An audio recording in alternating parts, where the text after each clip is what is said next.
Hello everyone, नमस्कार। Welcome to Monk tutorial.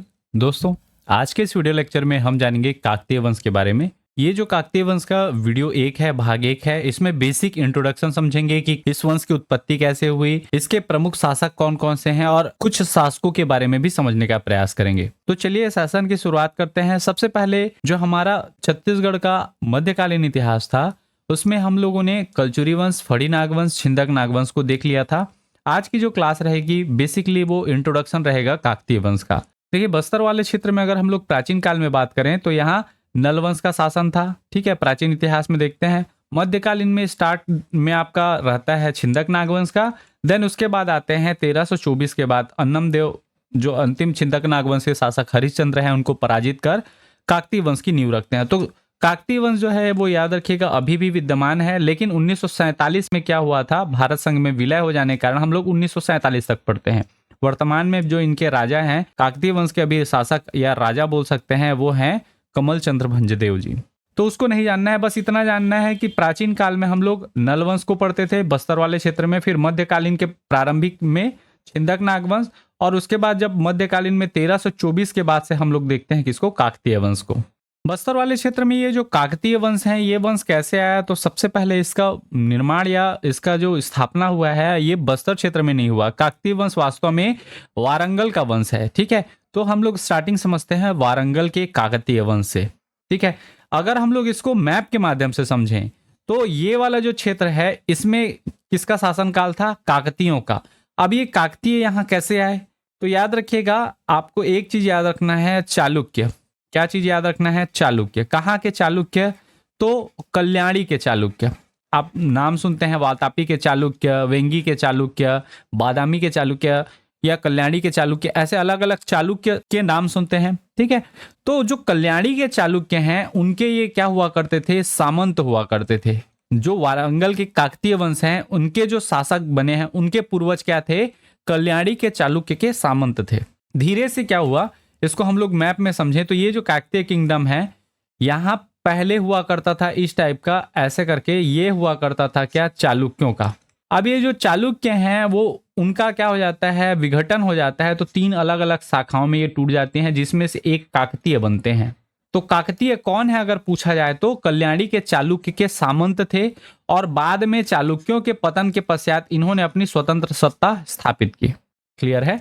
बाद में इधर देखेंगे तो इनके समकालीन इधर दिल्ली सल्तनत चलते रहेगा, इधर होयसल रहेगा, इधर पांड्य रहेंगे, इधर कालीकट वाले क्षेत्र में अलग शासन रहेगा, और इधर ध्यान से देखेंगे तो यहाँ पे रहेंगे आपके छिंदक नागवंश वाले, इधर कवर्धा में फड़ी नागवंश वाले, इधर आपके कलचुरी, रतनपुर के कलचुरी और रायपुर के कलचुरी। इस टाइप का ये जो क्षेत्र है, यहाँ शासन करते रहेंगे। क्लियर है। तो वारंगल के काकतीयों की शासन क्षेत्र की अगर बात करें तो ये वाला जो क्षेत्र है, इसमें वारंगल के काकतीय शासन करते रहेंगे। इनके कुल देवी की बात करें तो वारंगल के काकतीय शासकों की कुल देवी जो थी वो भद्रकाली देवी थी, और इनका जो राजकीय ध्वज था कुछ इस प्रकार था। ठीक है, तो ये चीजें ध्यान रखिएगा। मैं ये चीजें इसलिए बता रहा हूं ताकि आप उसको डिफ्रेंशिएट कर पाए, वारंगल के काकतीय अलग हैं और बस्तर के काकतीय कैसे उनसे अलग हुए।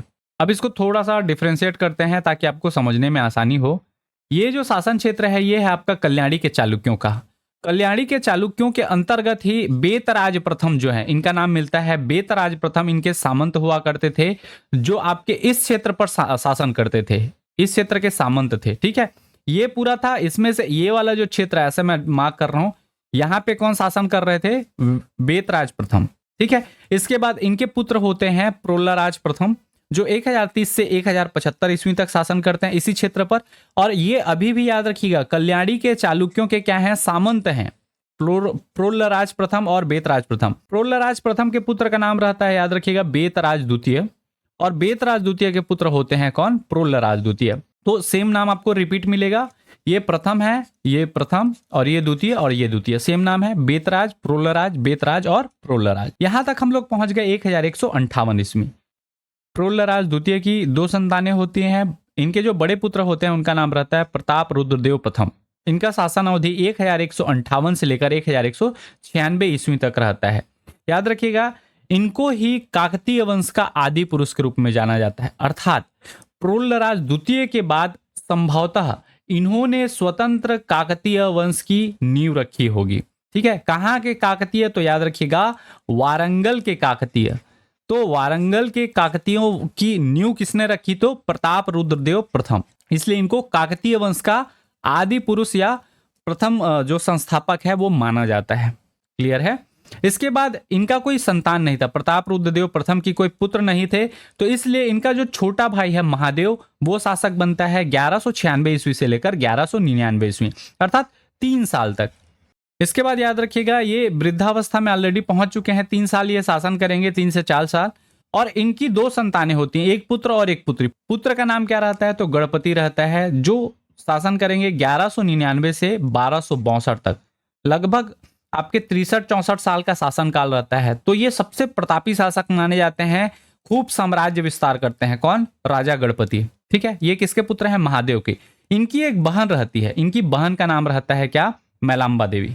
ठीक, तो वारंगल के काकतीय वंश के संस्थापक किनको माना जाता है, अगर कभी पूछा जाए तो कौन है, गणपति। रीजन, ये इसको अलग से बनाया है लेकिन क्षेत्र विस्तार नहीं कर पाए हैं। जो आदि पुरुष हैं प्रताप रुद्रदेव प्रथम, लेकिन जो गणपति हैं इनका शासनकाल अच्छा खासा रहता है, तो ये आसपास के क्षेत्रों में खूब साम्राज्य विस्तार करते हैं। और इनके ही शासनकाल में इस प्रकार से ये पूरा क्षेत्र क्या हो जाता है, इनके अधीन आ जाता है। तो पहले याद रखिएगा कल्याणी के चालुक्य के अधीन ये जो शासक आप देखेंगे ये क्या हुआ करते थे, तो कल्याणी के चालुक्यों के सामंत हुआ करते थे। फिर इन्होंने क्या किया, स्वतंत्र काकतीय वंश की नींव डाली, लेकिन साम्राज्य विस्तार नहीं किया है। वारंगल के काकतीयों की नींव या फिर उसके आदि पुरुष कौन है, तो प्रताप रुद्रदेव प्रथम है, उनके छोटे भाई है महादेव, ये 3 साल शासन करते हैं। इसके बाद शासक बनते हैं इनके पुत्र गणपति। ठीक है, गणपतियों को वारंगल के काकतीय वंश के संस्थापक के रूप में जाना जाता है। और गणपति जी की एक छोटी बहन रहती है जिनका नाम रहता है मैलाम्बा देवी। एक चीज इसमें आप ध्यान दीजिएगा, जो यहां से प्रताप रुद्रदेव से है, यहां से हर नाम के पीछे आपको मेल में बेसिकली आपके जो शासक रहेंगे उनके पीछे देव जरूर दिखेगा, और जो महिला रहेंगी इस वंश की जो स्त्रियां रहेंगी उनके पीछे देवी लिखा मिलेगा। तो राजा महादेव की 2 संतानें, एक है राजा गणपति और उनकी बहन मैलाम्बा देवी। अब पहुंच जाते हैं हमारे हिस्ट्री के अगले पार्ट में। राजा गणपति जी की कोई पुत्र नहीं था उनका। ठीक है, उनकी 2 पुत्रियां थी, एक का नाम है रुद्रम्मा देवी और दूसरे का नाम गणपाम्बा देवी। रुद्रम्मा देवी जो है ये राजा गणपति इनको क्या करते हैं, अपना उत्तराधिकारी नियुक्त करते हैं। तो ये 1162 से 1295 तक शासन करती हैं। इतिहास में याद रखिएगा कुछ ही ऐसी महिला शासिका हैं जो इतिहास में नाम कमा पाई हैं। जैसे एक हम लोग सुनते हैं सल्तनत काल में रजिया सुल्तान, वैसी ही आपके दक्षिण भारत के इतिहास में काकतियों की जो सबसे प्रखर रूप से आपकी जानी जाने वाली महिला शासिका हैं वो है रुद्रमा देवी। इनके ऊपर एक मूवी भी आया हुआ है, ठीक है, रुद्रमा देवी के नाम से, तो इसको आप देख सकते हैं। अब जो रुद्रमा देवी हैं इनका विवाह होता है किससे, बादामी के चालुक्य शासक वीरभद्रेश्वर से। वीरभद्रेश्वर से इनका क्या हो जाता है, विवाह। ये कहाँ के हैं वीरभद्रेश्वर, तो बादामी की ये चालुक्य शासक हैं। अब इन दोनों का विवाह हुआ। शासिका अभी भी काकतियों की कौन है, रुद्रमा देवी हैं। ये मतलब घर जमाई वाला काम कर रहे हैं। ठीक, अब रुद्रमा देवी की बेटी होती है, इनका एक कोई पुत्र नहीं होता, इनकी एक बेटी होती है जिसका नाम रहता है ममडब्बा देवी। ठीक है, ममडब्बा देवी क्या है, रुद्रमा देवी और वीरभद्रेश्वर की पुत्री हैं। अब ये भी कन्या हो गई, शासिका की बेटी। अब इनका विवाह फिर से करेंगे, इनका विवाह होता है सोलंकी के चालुक्य शासक महादेव से। महादेव से इनका विवाह तय हो जाएगा। और महादेव कौन है, तो सोलंकी के चालुक्य शासक हैं, ये ध्यान रखिएगा। अब ये घर जमाई का काम नहीं करेंगे, ममडब्बा देवी महादेव के पास चली जाएंगी और ये ऑलरेडी चालुक्य शासक हैं तो ये इधर चली जाएंगी। अब इन दोनों का, महादेव और ममडब्बा देवी का 3 संतान होती है। ठीक है, 2 पुत्र और 1 पुत्री। पुत्र का नाम रहता है क्या, बड़े पुत्र का नाम रहता है प्रताप रुद्रदेव द्वितीय। इसके बाद अगले पुत्र होते हैं अन्नम देव और उसके बाद अगली संतान होती है जो है रैला देवी। याद रखिएगा प्रताप रुद्रदेव और अन्नम देव दोनों भाई हैं और रैला देवी, ये देवी वर्ड जहां दिखेगा ये उनकी क्या है, बहन है। यहां तक क्लियर है। रुद्रमा देवी का कोई उत्तराधिकारी नहीं था तो उन्होंने क्या किया, अपने जो नाती हैं, बड़े नाती अर्थात प्रताप रुद्रदेव, अपनी बेटी ममडम्बा के बड़े पुत्र प्रताप रुद्रदेव द्वितीय को क्या कर लिया, उन्होंने उत्तराधिकारी अपना घोषित कर दिया। ठीक है, मतलब अपने नाती को ही क्या सौंप दिया, काकतीय वंश सौंप दिया। रुद्रमा देवी के क्या है, वो नाती हैं, बेटी के बेटे हैं। इतना तक आशा है कि आपको ये कहानी समझ आ गया होगा प्रताप रुद्रदेव का। अब थोड़ा सा हम लोग आते हैं प्रताप रुद्रदेव द्वितीय के ऊपर। जो प्रताप रुद्रदेव द्वितीय हैं इनका शासन अवधि रहता है 1295 से 1324 ईस्वी। इनके बारे में क्या क्या जानना है, तो पहला चीज जो सबसे इंपॉर्टेंट है, काकतीय वंश की शासिका रुद्रम्बा देवी द्वारा इन्हें अपना उत्तराधिकारी चुना गया। क्योंकि वो वृद्ध हो चुकी थी, उनकी बेटी जो थी ममडम्बा देवी, ऑलरेडी महादेव जी से शादी हुआ था उनका, राजा महादेव जो कि सोलंकी के चालुक्य शासक थे, तो उनकी संतान बड़े पुत्र हुए प्रताप रुद्रदेव द्वितीय, जिनको उन्होंने क्या किया, अपना उत्तराधिकारी नियुक्त किया। अब ध्यान दीजिएगा, प्रताप रुद्रदेव द्वितीय जब राजा बनते हैं 1295 में, तो दिल्ली में 1296 में खिलजी शासक आते हैं। कौन? अलाउद्दीन खिलजी। क्लियर है? अलाउद्दीन खिलजी का शासनकाल कब से कब तक था, तो 1296 से 1316 तक था। तो उस समय उन्होंने बहुत ज्यादा सैन्य अभियान चलाए थे, जिसमें से एक फेमस है देवगिरी भिलसा अभियान। आपको पता होगा, दक्षिण में दक्कन की ओर देवगिरी भिलसा का अभियान, जिसमें उन्होंने अपने जो सेनापति हैं मलिक काफूर, उनको भेजा था। और उसी वो में 1310 ईस्वी में मणिक काफूर जो है वो वारंगल पर आक्रमण कर देता है। कब? 1310 में मणिक काफूर किसके ऊपर आक्रमण करता है? वारंगल के ऊपर।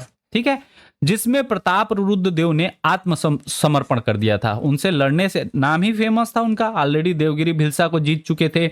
और अलाउद्दीन खिलजी का आतंक इतना था कि उन्होंने क्या किया, बिना लड़े ही प्रताप रुद्रदेव द्वितीय ने आत्मसमर्पण कर दिया। आत्मसमर्पण के लिए उन्होंने क्या क्या किया, तो लगभग 100 हाथी, 7000 घोड़े और ढाले हुए जो सोने के सिक्के हैं, चांदी के सिक्के हैं, उसके साथ ही अपनी जो स्वयं की मूर्ति है, पत्थर की मूर्ति, उसको सोने की जंजीरों में बंधवाकर उसके हाथ में कोहिनूर हीरा उपहार स्वरूप मलिक काफूर के पास भिजवा दिया। और इस प्रकार से क्या हुआ कि प्रताप रुद्रदेव द्वितीय ने खिलजियों की अधीनता स्वीकार कर ली। इनको वार्षिक क्या देने लगा? टकोली देने लगा, वार्षिक कर देने लगा। क्लियर है? इसके बाद क्या करते हैं, जो मलिक काफूर हैं वो वारंगल को छोड़ देते हैं, यहाँ आक्रमण नहीं करते, क्योंकि उनको ऑलरेडी ये गिफ्ट मिल रहा है, प्लस ईयरली वो कर देने के लिए राजी हो गए हैं।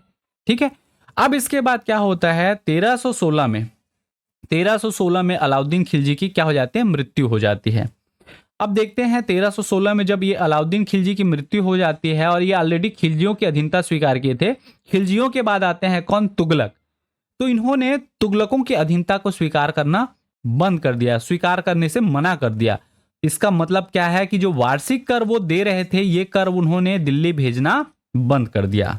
ठीक है, अब आते हैं कौन? गयासुद्दीन तुगलक। 1320 में 1320 में जब गयासुद्दीन तुगलक आएंगे, 1316 में ये खत्म हुआ, उसके बाद बंद कर दिए। 1320 में जब गयासुद्दीन तुगलक आएंगे, उन्होंने उनसे कहा कि हमें वार्षिक कर तुम भेजो। वो बोलते हैं कि मैं नहीं भेजूंगा, मैं खिलजियों के अधीन था, आप लोग के अधीन नहीं हूं। इसलिए एक साल बाद 1321 में गयासुद्दीन तुगलक ने अपने जो पुत्र हैं मोहम्मद बिन तुगलक, उनके द्वारा आक्रमण कराया। गयासुद्दीन तुगलक के पुत्र कौन? मोहम्मद बिन तुगलक। इन्होंने आक्रमण किया और वो असफल हो गए। 1321 में मोहम्मद बिन तुगलक ने क्या किया? आक्रमण किया। किसके ऊपर? वारंगल के ऊपर, और वो असफल हो गए। यहां तक आपका प्लॉट खत्म हो जाता है। अब उसके बाद 1323 के बाद फिर से गयासुद्दीन तुगलक के पुत्र आते हैं मोहम्मद बिन तुगलक। ये जो वही तुगलक हैं जिन्होंने आक्रमण किया था और हार गए थे। 1323 में अपने पिता की मृत्यु के पश्चात 1323 से 1351 तक ये शासन करते हैं। तो 1323 में जैसे ही ये राजा बनते हैं, इनका पहला काम रहता है क्या? 1323 में ही इन्होंने क्या कर दिया? पुनः वारंगल पर आक्रमण कर दिया, और इस बार पुरानी गलतियों को ना दोहराते हुए प्रताप रुद्रदेव को पराजित करके बंदी बना लिया। और उसके बाद वारंगल का नाम जो है वो बदलकर सुल्तानपुर रख दिया था। किसने रखा था? मोहम्मद बिन तुगलक ने। यहां तक क्लियर है? ध्यान दीजिएगा, प्रताप रुद्रदेव द्वितीय जो हैं, इनके पतन को देखते हुए, वारंगल का पतन होता देख, प्रताप रुद्रदेव का जो छोटा भाई है, यानी कि अन्नमदेव, देखे थे प्रताप रुद्रदेव के एक भाई एक बहन थी, भाई का नाम अन्नमदेव और बहन का नाम रैला देवी।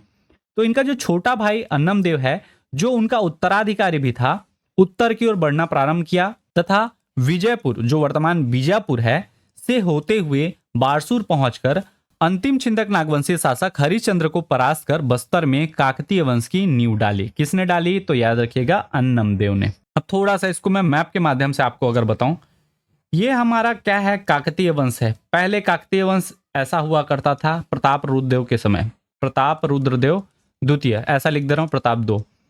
अब उसके बाद जो तुगलक आए, तो तुगलकों ने क्या किया? इधर आक्रमण किया वारंगल के ऊपर, और वारंगल को भी अपने में क्या कर लिया? मिला लिया। मोहम्मद बिन तुगलक आपको पता होगा 1323 ईस्वी में, और प्रताप रुद्रदेव 1324 तक हैं। तो ये 1 साल तक बंदी रहे, उसके बाद पता नहीं इनकी मृत्यु हो गई या क्या, इनके बारे में कोई जानकारी नहीं मिलती। लेकिन इनके जो छोटे भाई हैं अर्थात अन्नमदेव, ये वारंगल से ऐसे बीजापुर होते हुए या विजयपुर होते हुए कहाँ पहुंचे, यहाँ बारसूर पहुंचे। ठीक है, और यहाँ पे छिंदक नागवंशी ऑलरेडी शासक हुआ करते थे, उनके साथ ये क्या करेंगे, युद्ध करेंगे और उनको हरा देंगे। टेमरा सती स्मारक लेख से हमको पता चलता है कि हरिश्चंद्र जो थे वहां के शासक थे और उनकी पुत्री चमेली देवी ने सती किया था। ये सारी चीजें हम लोग छिंदक नागवंश में देख लिए हैं। अगर आप लोगों ने वो वीडियो नहीं देखा होगा तो जाकर एक बार चेक कर लीजिएगा। तो इस प्रकार से प्रताप रुद्रदेव के शासनकाल में क्या हुआ था, ये सारी घटनाएं हुई। अब देखिए, प्रताप रुद्रदेव द्वितीय अगर यहां से चले जाते हैं तो इसका मतलब वारंगल के काकतीय वंश का पतन हो जाता है, तो जी नहीं। यहाँ पे आते हैं रेड्डी शासक। वारंगल में कौन शासक आएंगे, रेड्डी शासक, जो काकतीय के क्या थे, सैन्य वंश थे। अर्थात इनके जो सेनापति वाले हैं वो लोग क्या करते हैं, रुद्र प्रताप देव के द्वितीय के गुजरने के बाद, चूंकि उनके जो भाई हैं उत्तराधिकारी हैं वो स्थान छोड़कर उत्तर की ओर चले गए हैं, बस्तर की ओर आ गए हैं अन्नमदेव, तो रेड्डी शासकों ने अर्थात यहाँ काकतियों के जो सेनापति थे उन्होंने काकतीय वंश को चलाया, जिसमें से नाम मिलता है आपको प्रोलिया वेमा रेड्डी, अनातो रेड्डी, अवेमा रेड्डी, कुमारगिरी रेड्डी, कटिया वेमा रेड्डी, अलाड्डा रेड्डी और वीरभद्र रेड्डी। ऐसा नहीं है कि इसके बाद ये वारंगल समाप्त हो जाता है। ठीक है, याद रखिएगा, रेड्डी शासक जब आएंगे यहाँ पे तो ये भी काकतीय ही कहलाएंगे, काकतीय सैन्य वंश, जिसको मुसुनरी शासक भी कहते हैं। मुसुनरी शासक, रेड्डी शासक, मुसुनरी शासक। इसके बाद कुछ समय के लिए यहाँ पे बहमनी सल्तनत आएगा। मैं भी वारंगल की बात कर रहा हूँ ना। कुछ समय के लिए क्या आएगा, बहमनी सल्तनत। उसके बाद गोलकुंडा वाले आएंगे। फिर आते हैं क्या, मुगल, मुगलों के अधीन आ जाएगा, औरंगजेब के अधीन। और जैसे ही औरंगजेब की मृत्यु होगी तो एक नया राज्य बनेगा जिसको हैदराबाद बोलेंगे, जहां के क्या रहेंगे, निजाम रहेंगे, हैदराबाद के निजाम। तो इनके अंतर्गत आते जाएगा। ठीक है, तो उसमें हम लोग नहीं जाएंगे, बस आपको मैं ये बता रहा हूं कि इनका कैसे चलेगा वारंगल में। हम लोग को जानना किसके ऊपर है, तो हमको जानना है अन्नमदेव के ऊपर। अन्नमदेव क्या करेंगे, तो यहाँ आएंगे और बस्तर में काकतीय वंश की संस्थापक बनेंगे। कहाँ, बस्तर वाले क्षेत्र में। और रैला देवी जो इनकी बहन रहती हैं वो भी इनके साथ आती हैं, जिनका बस्तर दशहरा पर्व में हमेशा पूजा होता है। रैला देवी के नाम से उनकी रैला पूजा होती है। ठीक है, तो रैला देवी कौन है, कहाँ से आई है, किसकी बहन है, आपको पता चल गया होगा। रैला देवी जो है वो अन्नमदेव और प्रताप रुद्रदेव द्वितीय की बहन है। या इनके माता पिता कौन है अगर पूछा जाए तो ममडम्बा देवी और पिता महादेव हैं। प्रताप रुद्रदेव के बाद थोड़ा सा मैं प्लॉट आपको बता दूं, यहाँ काकतीय राजवंश के बाद क्या क्या आने वाला है। तो काकतीय राजवंश के बाद दिल्ली सल्तनत आएगा जिसमें तुगलक वाले रहेंगे। ठीक है, उसके बाद मुसुनरी नायक आएंगे, बहमनी सल्तनत आएगा, गोलकुंडा सल्तनत आएगा, इसके बाद मुगल साम्राज्य आएगा। और औरंगजेब के पश्चात, औरंगजेब की मृत्यु जब होती है उसके पश्चात हैदराबाद राज्य अस्तित्व में आता है 1724। उसके बाद देखिएगा जनजातीय विद्रोह होंगे तो उसमें आपको हैदराबाद के निजाम ये वो ऐसा सुनने को मिलेगा, तो वो वारंगल वाले क्षेत्र में ही आ जाएंगे, हैदराबाद वाले क्षेत्र में आपके निजाम लोग, इसलिए वो उसको बाद में फिर से लिंक करना पड़ता है। तो याद रखिएगा इस टाइप का यहाँ वारंगल में टाइमलाइन चलते रहेगा। अब हम लोग आते हैं हमारे मेन टॉपिक बस्तर के काकतीय वंश में। बस्तर के काकतीय वंश में अगर हम लोग कुछ फैक्ट अगर सीधा टू दी पॉइंट देखें तो इसका पहला फैक्ट आपको शासनकाल का जानना है। इसका शासनकाल 1324 से लेकर 1947 ईस्वी तक था, अर्थात मध्यकालीन से लेकर कहां तक, आधुनिक तक। काकतीय वंश छत्तीसगढ़ का एक ऐसा राजवंश है जो आपको मध्यकालीन में भी पढ़ना है और साथ ही आधुनिक में भी पढ़ा जाता है, दोनों में इसके साक्ष्य मिलते हैं। मैं कोशिश करूंगा इस सीरीज में इसको मध्यकालीन में ही हम लोग खत्म करेंगे, आधुनिक का भी जो डेटा रहेगा वो भी हम लोग मध्यकालीन में पढ़ लेंगे। ठीक है, आधुनिक के लिए इसको बचा के नहीं रखेंगे। एकमात्र बस्तर में हम लोग आजादी तक जाएंगे। इसकी राजधानी की बात करें तो बस्तर के काकतियों की कुल 4 राजधानियों के साक्ष्य मिलते हैं। ठीक है, सबसे पहली जो राजधानी है वो राजा अन्नमदेव जब आते हैं यहाँ स्थापना करते हैं बस्तर के काकतीय वंश की, तो इन्होंने अपनी राजधानी मंधोता को रखा था। उसके बाद कुछ शासक होंगे आपके हमीर देव, भैरम देव। इसके बाद अगले शासक आते हैं पुरुषोत्तम देव। पुरुषोत्तम देव ने अपनी जो राजधानी है उसको ले गए वो चक्रकूट। चक्रकूट राजधानी अच्छे खासे समय के लिए क्या रहती है, राजधानी रहती है। इसके बाद एक शासक आते हैं दिक्पाल देव। दिक्पाल देव राजधानी को बस्तर लेके चले जाते हैं। दिक्पाल देव के बाद 2 जनरेशन बाद आप देखेंगे तो एक शासक मिलते हैं आपके दलपत देव, जो राजधानी को जगदलपुर लेकर चले जाएंगे। कुल मिलाकर 4 राजधानी, सबसे पहली राजधानी मंदहोता, दूसरी चक्रकोट, तीसरी बस्तर और चौथी जगदलपुर। 4 राजधानियों का हमको उल्लेख प्राप्त होता है। बात करें काकतीय वंश के संस्थापक की, तो काकतीय वंश के संस्थापक अगर वारंगल का देखा जाए तो वो माना जाता है गणपति को, जो रुद्रमा देवी जी के पिता हैं। और छत्तीसगढ़ में अगर देखा जाए तो अन्नम देव को काकतीय वंश का संस्थापक माना जाता है। बस्तर के काकतीय वंश के संस्थापक अगर पूछा जाए तो अन्नम देव हैं, और वारंगल के काकतीय वंश के संस्थापक कौन है अगर पूछा जाए तो राजा गणपति हैं। बात करें बस्तर के काकतीय वंश के अंतिम शासक की, तो इसके अंतिम शासक का नाम है महाराजा प्रवीर चंद्र भंजदेव जी। प्रवीर चंद्र भंजदेव काकतीय, ऐसा लिखते थे ये अपना नाम, ठीक है। प्रवीर चंद्र भंजदेव काकतीय, काकतीय सरनेम मान सकते हैं आप, ठीक है। अब देखिए बस्तर के काकतीय शासक ऐसे हैं, कुछ शासक स्वतंत्र थे, ठीक है, कुछ मराठों के अधीन थे, कुछ अंग्रेजों के अधीन थे, कुछ अंग्रेजों और मराठों के अधीन थे, और कुछ फिर से क्या हुए भारत संघ के अधीन थे, ठीक है। इस टाइप से 4 अलग अलग पॉइंट में हम लोग पढ़ते हैं। जैसे एग्जांपल के लिए अगर देखें, प्रथम शासक, अंतिम शासक, तो आपको पता होगा प्रथम शासक कौन है, अन्नम देव है, अंतिम शासक प्रवीर चंद्र भंजदेव है। अंतिम स्वतंत्र शासक कौन है, तो अंतिम स्वतंत्र शासक मिलेंगे आपको अजमेर सिंह, जिन्होंने हलबा विद्रोह का नेतृत्व किया था। इसके बाद मराठा अधीन प्रथम शासक कौन बनेंगे, तो इनके भाई दरिया देव जो है वो मराठा के अधीन प्रथम शासक बनेंगे। मराठा अधीन अंतिम शासक, इसके बाद नाम मिलता है भोपाल देव का, ठीक है। मराठा अधीन प्रथम शासक कौन है, दरिया देव है, और अंतिम शासक कौन है, भोपाल देव। जबकि ब्रिटिश अधीन प्रथम शासक कौन है, भैरम देव है, और ब्रिटिश अधीन अंतिम शासक कौन है, तो हमारे कुल काकतीय वंश के अंतिम शासक प्रवीर चंद्र भंजदेव जी। बात करें इनके ध्वज की, तो बस्तर के काकतीय वंश का ध्वज कुछ इस प्रकार से हुआ करता है, और इनकी कुल देवी है माता दंतेश्वरी देवी।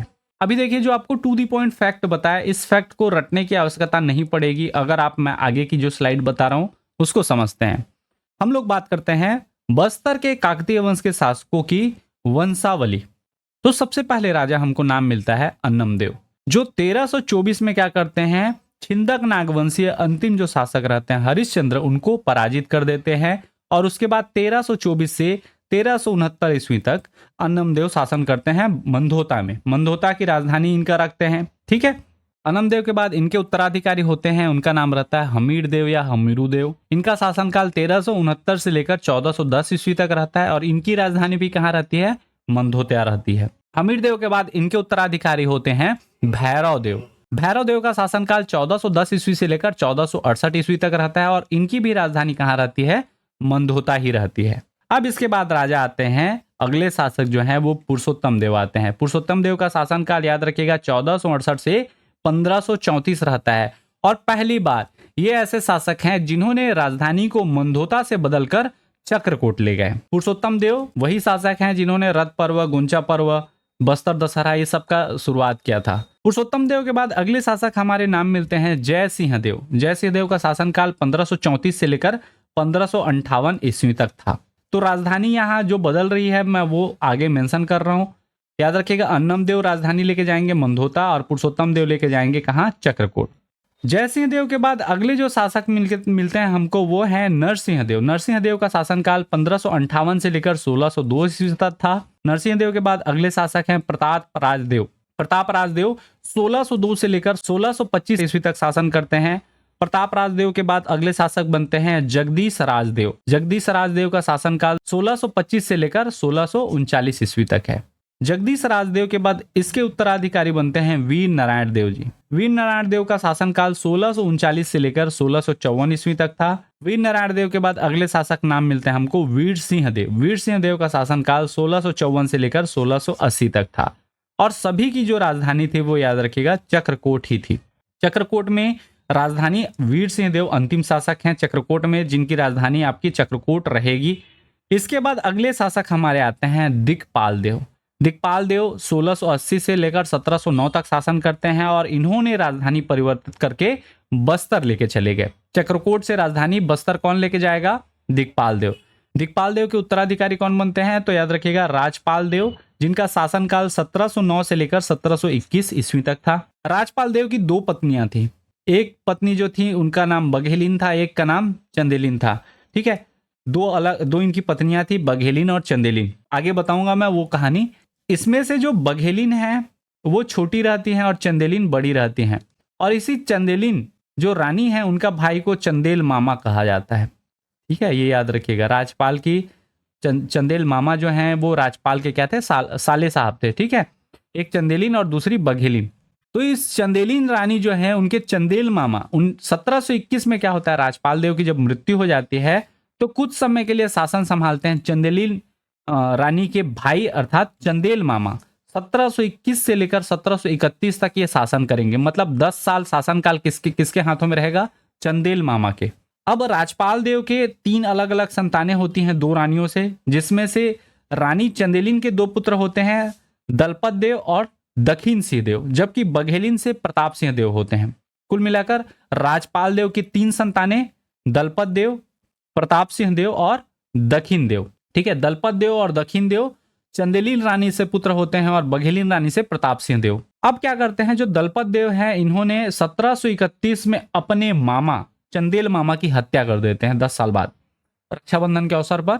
वो कहानी हम लोग आगे समझेंगे, बस ये जानिए कि चंदेल मामा के बाद अगले शासक कौन बनेंगे। 1731 से लेकर 1774 तक शासन करेंगे दलपत देव, और इनके जो 2 भाई रहेंगे ये शासक नहीं बनेंगे, दलपत देव शासक बनेंगे। अब दलपत देव वो आदमी है जिन्होंने राजधानी को परिवर्तन करेंगे। बस्तर से अब राजधानी कहां लेके चले जाएंगे, जगदलपुर।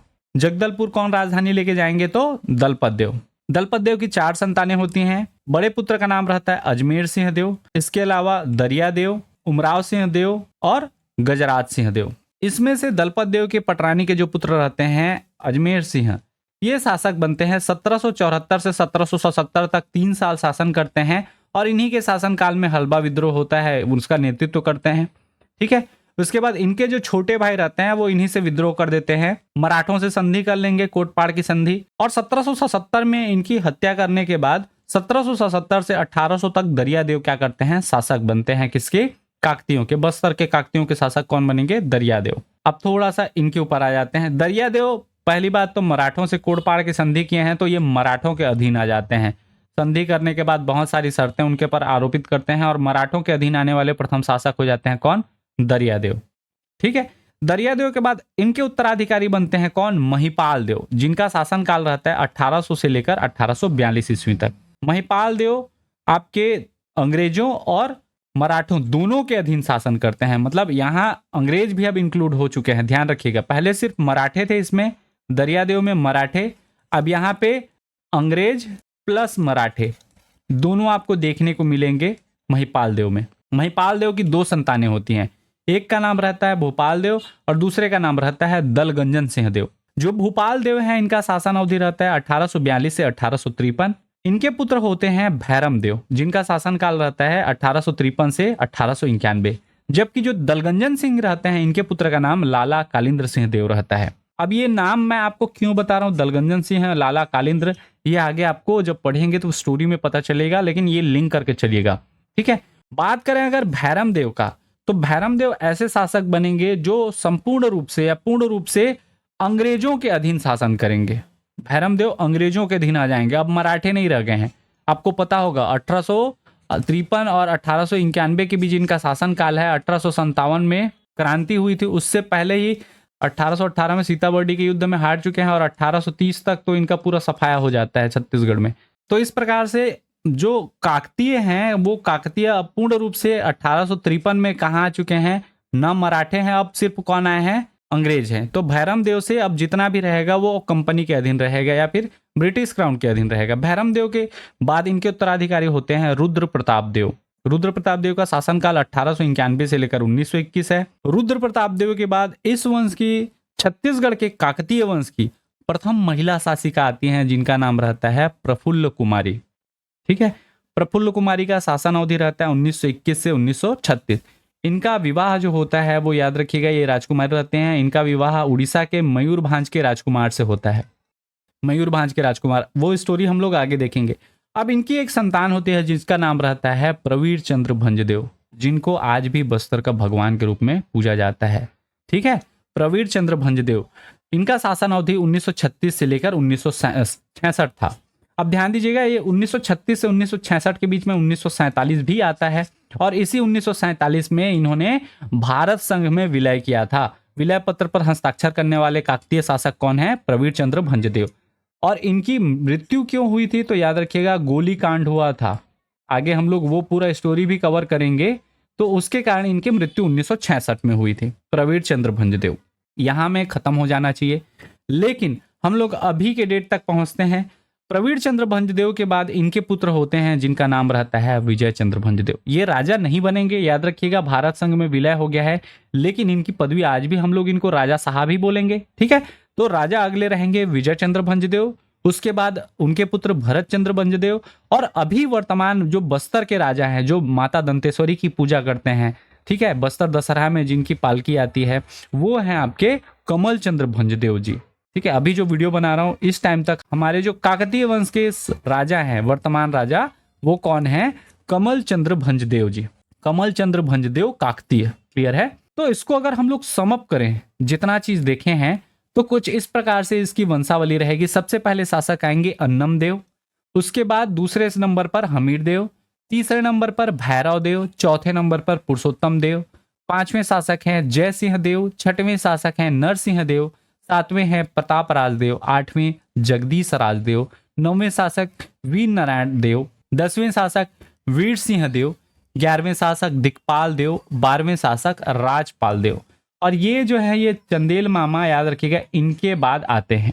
13वें शासक हैं दलपत देव, 14वें शासक हैं अजमेर सिंह, 15वें शासक हैं दरिया देव, 16वें शासक हैं महिपाल देव, 17वें शासक हैं कौन? भूपाल देव, 18वें शासक भैरम देव, 19वें शासक रुद्र प्रताप देव, 20वें शासक प्रफुल्ल कुमारी, और 21वें शासक, अगर काकतियों को देखें तो 21वें होते हैं, और चंदेल मामा को जोड़ते हैं तो 22वें शासक गिने जाते हैं। कौन?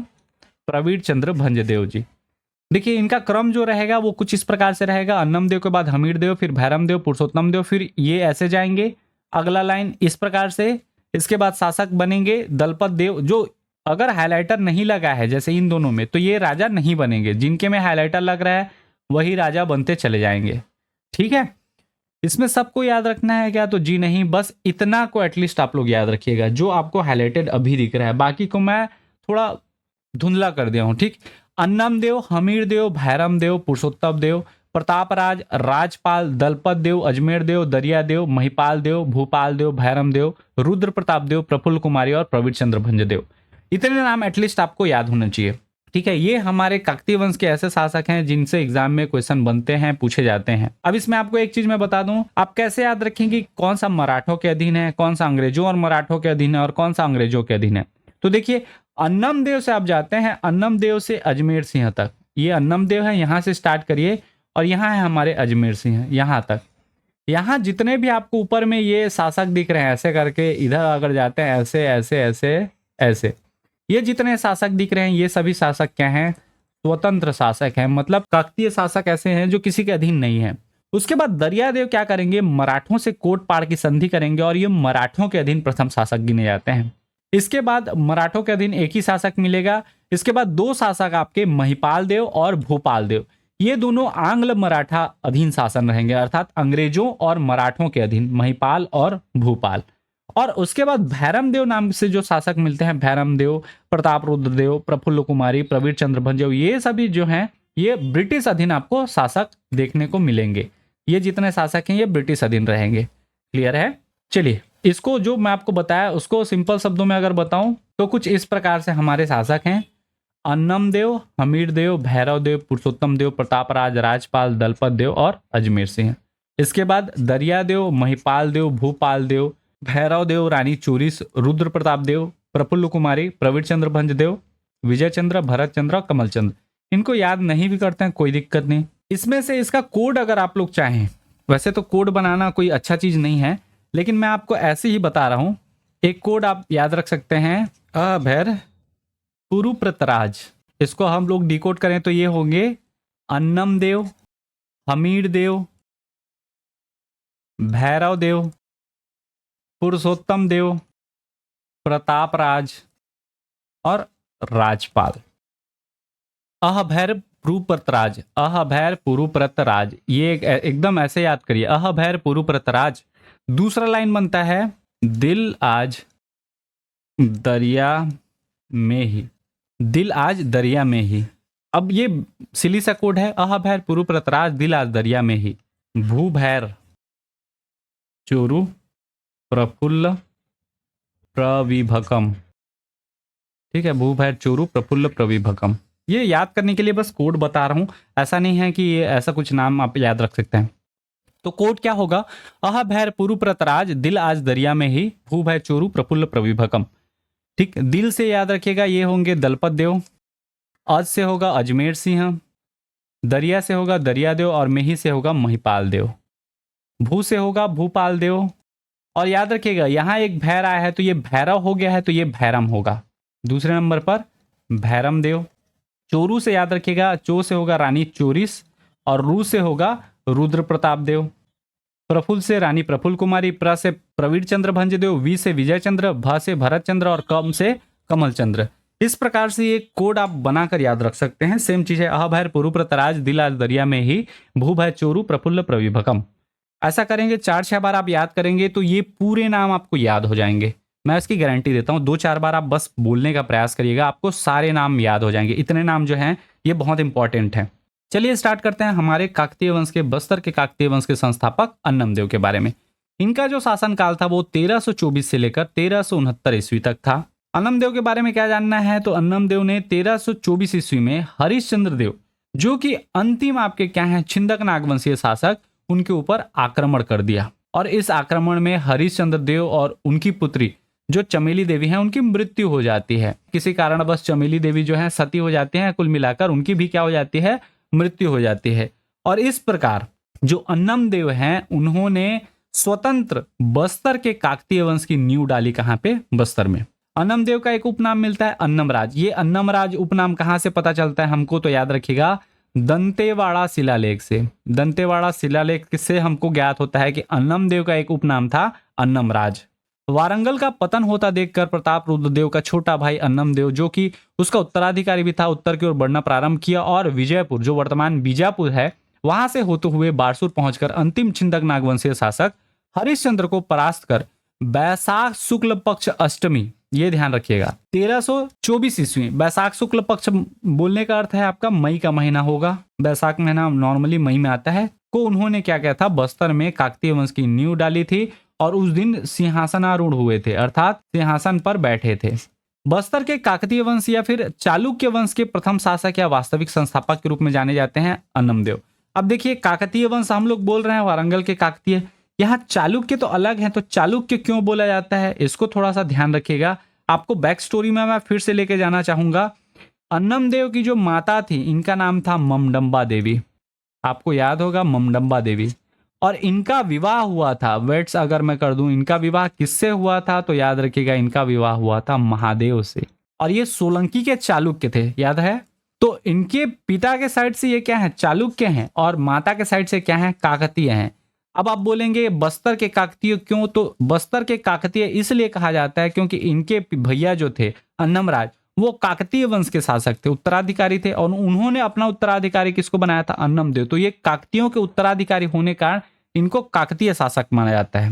लेकिन बस्तर में इनको चालकी वंश के राजा के रूप में भी जाना जाता है, इसलिए काकतीय या फिर चालुक्य वंश के प्रथम शासक और वास्तविक संस्थापक माने जाते हैं कौन, अन्नमदेव। ये चीज क्लियर है। काकतीयों की आरंभिक राजधानी वो कहाँ थी, मंदोता।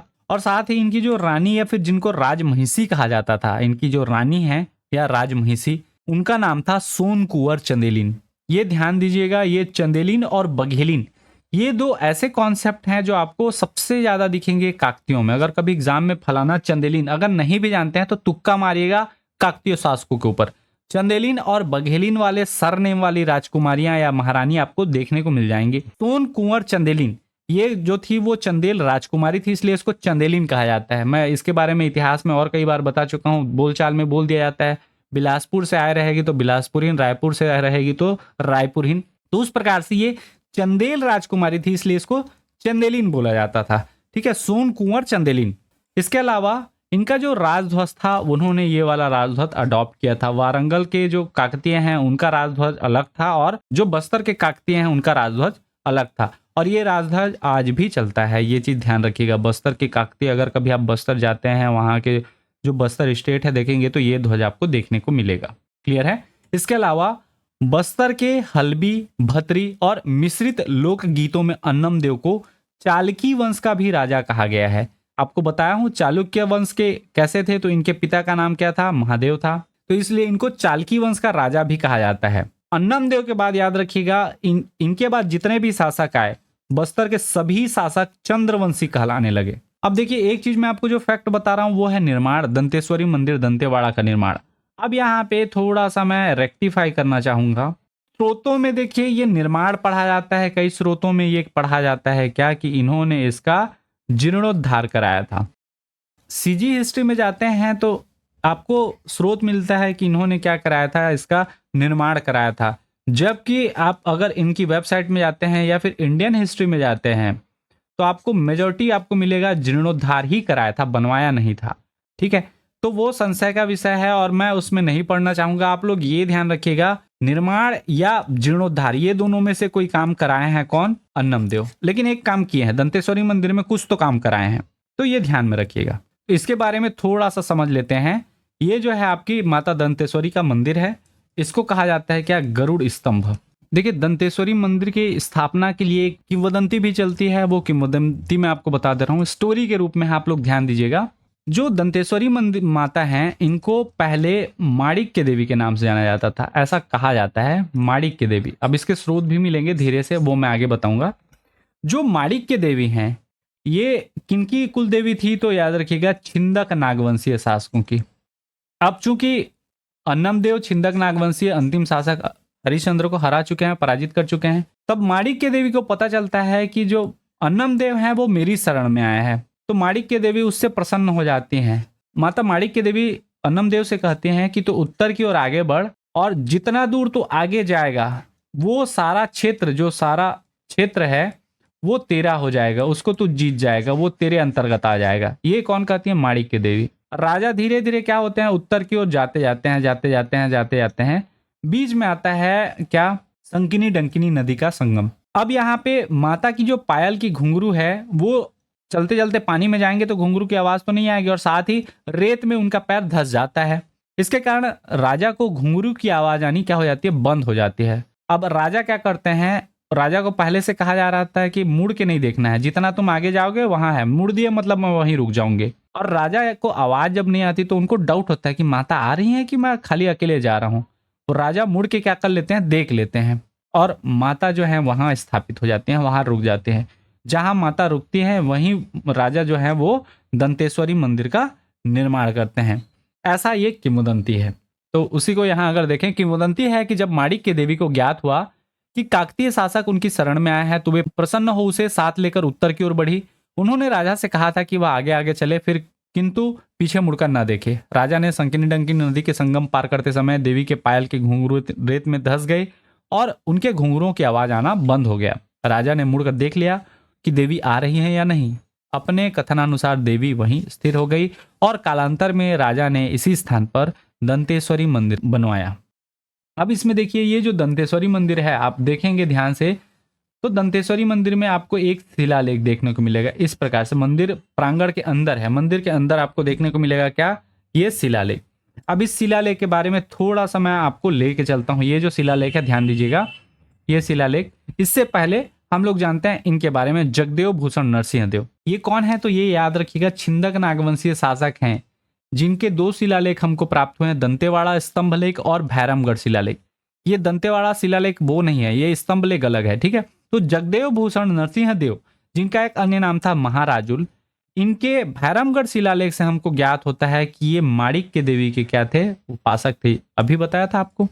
और साथ ही ये पता चलता है कि माणिक्य देवी का जो संबंध है वो दंतेश्वरी देवी से था, या तो माणिक्य देवी ही बाद में दंतेश्वरी की देवी के नाम से जानी गई। ये हमको छिंदक नागवंशी काल में, मैं आपको ये स्लाइड आपको पढ़ा चुका हूं।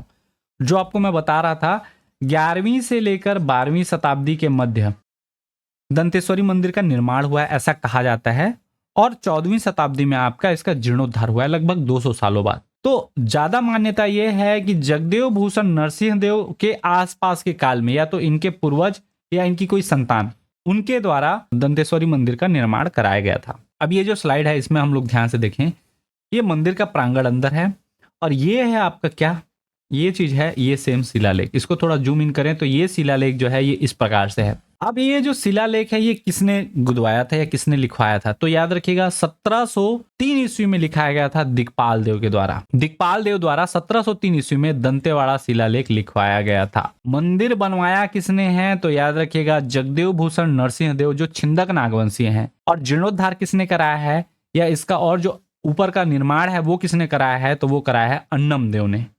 ठीक।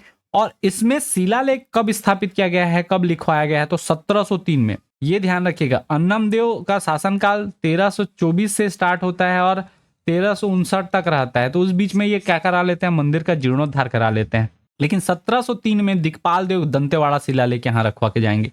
मंदिर प्रांगण में है, आप कभी भी देखेंगे तो ये शिलालेख है दंतेवाड़ा शिलालेख। दिक्पाल देव के समय में मैं इसको फिर से बताऊंगा, ठीक है। तो ये शिलालेख किसके द्वारा जारी किया गया था, दिक्पाल देव के द्वारा 1703 ईस्वी में। मंदिर की अगर हम लोग बात करें तो ये है हमारी दंतेश्वरी माता का मंदिर। ये जो मंदिर है वो संकिनी और डंकिनी नदी के संगम पर स्थित है। कौन सा जगह, तो तराला या फिर ताराला ग्राम। और ये है हमारा क्या, गरुड़ स्तंभ। अब देखिए दंतेश्वरी मंदिर के बारे में मैं कुछ इंपॉर्टेंट फैक्ट आपको बताना चाहूंगा।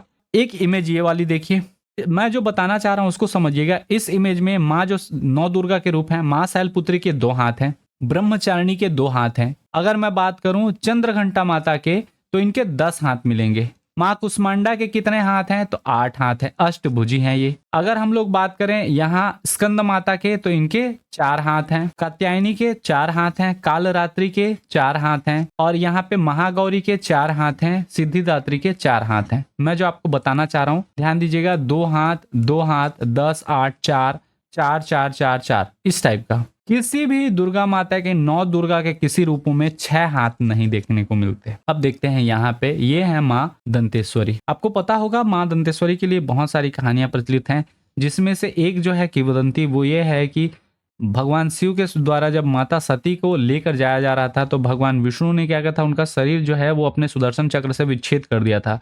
तो माता का दांत यहाँ पे आकर क्या हुआ था, गिरा हुआ था। इसलिए इनको 51 शक्तिपीठों के अंतर्गत इनको माना जाता है, और ये माता सती की शक्तिपीठों में से एक मानी जाती है दंतेश्वरी देवी। ठीक है, कहा जाता है कि उनका दांत यहाँ पे, माता का दांत जो है वो गिरा था। अब इसके आर्ट और थोड़ा सा वो के बारे में बता रहा हूँ, डिटेलिंग आप ध्यान से देखिएगा। यहाँ 2 द्वारपाल हैं और बाकी माता का जो संरचना है मैं उसको आगे की स्लाइड में आपको समझाता हूँ। ये इमेज आप थोड़ा सा अच्छे से देख लीजिए, फिर मैं आपको और डिटेलिंग में जाऊंगा और उसका दूसरा इमेज दिखाऊंगा। पहला चीज याद रखिएगा, इसमें जो काले ग्रेनाइट से बनी 6 भुजाओं वाली देवी की प्रतिमा दंतेवाड़ा में मां दंतेश्वरी की षटभुजी काले ग्रेनाइट की अद्वितीय मूर्ति है। 6 भुजा वाला कोई नहीं है 9 दुर्गा में, आप ध्यान देंगे तो। मैं इसलिए आपको बताया, चाहे वो 10 भुजा है, 8 भुजा है, 4 भुजा है, 2 भुजा है, लेकिन 6 भुजाओं वाली कोई भी दुर्गा माता का कोई अवतार नहीं है। तो ये एक अद्वितीय हो जाता है। षटभुजी है, षटभुजी काले ग्रेनाइट से निर्मित है। 6 भुजाओं में दाएं हाथ में क्या रखी हैं, तो शंख, खड्ग और त्रिशूल। ये शंख है दाएं हाथ में, खड्ग अर्थात तलवार और त्रिशूल, ये तीनों चीजें दाएं हाथ में रखी हुई हैं। और बाएं हाथ में क्या है, तो बाएं हाथ में घंटी, कमल और राक्षस का बाल है, उसको माई धारण किए हुए हैं। महिषासुर मर्दनी वाला रूप है ये, क्योंकि राक्षस का बाल जो भी पकड़ती है, सिंपल सी बात है, वो महिषासुर वाला गेटअप रहता है। ठीक है, यह मूर्ति नक्काशी युक्त और ऊपरी भाग में नरसिंह अवतार का स्वरूप है। मूर्ति के ऊपरी भाग में क्या है, नरसिंह अवतार का स्वरूप है। माई के सिर के ऊपर छत्र है जो किससे निर्मित है, चांदी से निर्मित है। चांदी का छत्र है माई के ऊपर में। दंतेश्वरी माई जो है ये वस्त्र आभूषण आदि से अलंकृत हैं। द्वार पर 2 द्वारपाल बाएं और दाएं खड़े हुए हैं जो 4 हाथ युक्त हैं। इनके द्वारपाल कितने हाथ युक्त हैं, 4 हाथ युक्त। बाएं हाथ में सर्प और गदा और दाएं हाथ में पुष्प लिए द्वारपाल वरद मुद्रा में है। मतलब बाएं हाथ में क्या क्या, सर्प है, सांप है और गदा है, और इसमें क्या है, दाएं हाथ में पुष्प यानी कि फूल है, और वरद मुद्रा मतलब आशीर्वाद देने की मुद्रा। साथ ही 21 स्तंभों से युक्त मंदिर के पूर्व दिशा में 2 सिंह विराजमान हैं। 21 स्तंभों से युक्त मंदिर में, अब मंदिर के अंदर कितने स्तंभ हैं, तो 31 स्तंभ हैं। माफ कीजिएगा 31 हैं ये, 31, 21 नहीं 31। 31 स्तंभों से युक्त मंदिर के पूर्व दिशा में कितने, 2 सिंह विराजमान हैं। अब मैं जो आपको बताया उसी चीज को मैं फिर से इसमें बताता हूं। अब ये इमेज आप देखिएगा, इसमें माता का डिटेलिंग तो हम लोग अभी भी नहीं कर पाएंगे, जो डेटा मैं आपको बताया। इसमें आपको जो डिटेलिंग बता रहा हूँ वो ये है, ये आप देखिए बाएं हाथ है, यहाँ पे आपको देखने को मिलेगा सांप और यहाँ देखने को मिलेगा गदा, और दायां हाथ में यहाँ देखने को मिलेगा पुष्प, और ये है वरद मुद्रा। बहुत सारी डिटेलिंग है जो आप जाकर उसको देखेंगे तो आपको और ज्यादा आसानी से समझ आएगी जो मैं बताना चाह रहा हूँ। तो काले रंग के ग्रेनाइट पत्थरों से, ये ग्रेनाइट से बनी हुई षटभुजी माता की प्रतिमा है। माता के दाएं हाथ में शंख, खड्ग और त्रिशूल है, जबकि बाएं हाथ में घंटी, कमल और राक्षस के बाल हैं।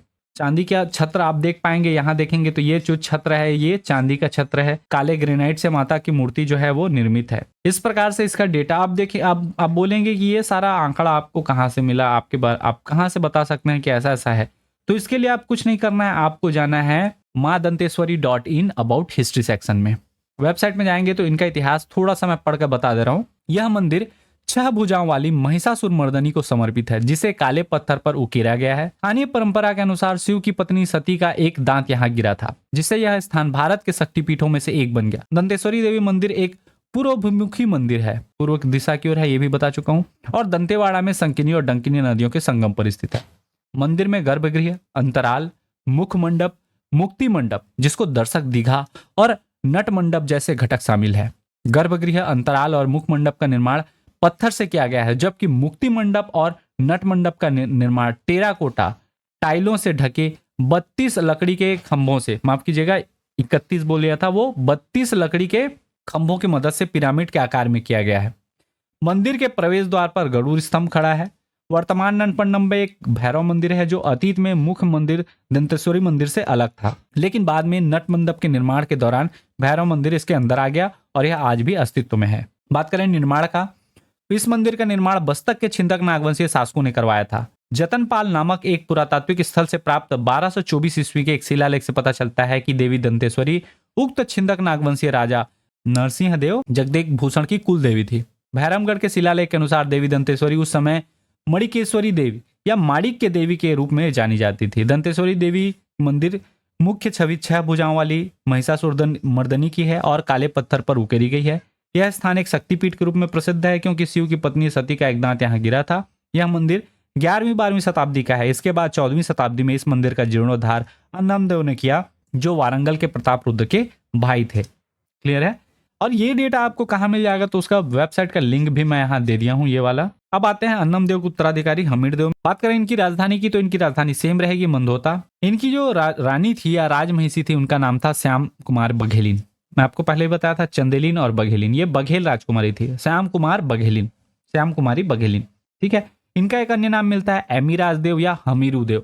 हमीरदेव को ही एमीराजदेव और हमीरुदेव के नाम से जाना जाता था। और हमीरदेव के बारे में ज्यादा जो जानकारी है, हमको उड़ीसा के इतिहास में इनके बारे में ज्यादा जानकारी प्राप्त होती है, ठीक है। छत्तीसगढ़ के इतिहास में, बस्तर के इतिहास में इनकी जानकारी ज्यादा हमको प्राप्त नहीं होती, कम जानकारी मिलती है। लेकिन इतना मिलता है कि इनकी राजधानी कहाँ थी, मंदोता थी। इनके अन्य नाम में एमीराजदेव और हमीरुदेव थे। इनकी पत्नी जो इनकी राजमहिषी थी श्याम कुमारी बघेलिन, ये बघेल राजकुमारी थी। जैसी चंदेलिन लिखाएगा तो वो चंदेल राजकुमारी रहेगी। इसके बाद अगले शासक आते हैं हमीरदेव के बाद भैर से होंगे भैरवदेव, जिनका शासनकाल 1410 ईस्वी से लेकर 1468 ईस्वी तक रहता है। इनकी राजधानी भी सेम मंदोता रहेगी। साथ ही इनका अन्य नाम जो है वो भैरदेव और भैरजदेव या भीरजदेव, 3 नाम से आप जानेंगे। ये जो अन्य नाम है, ध्यान रखिएगा, अलग अलग स्रोतों में अलग अलग नाम मिल जाते हैं। भैरजदेव, भीरजदेव या भैरदेव है वही व्यक्ति।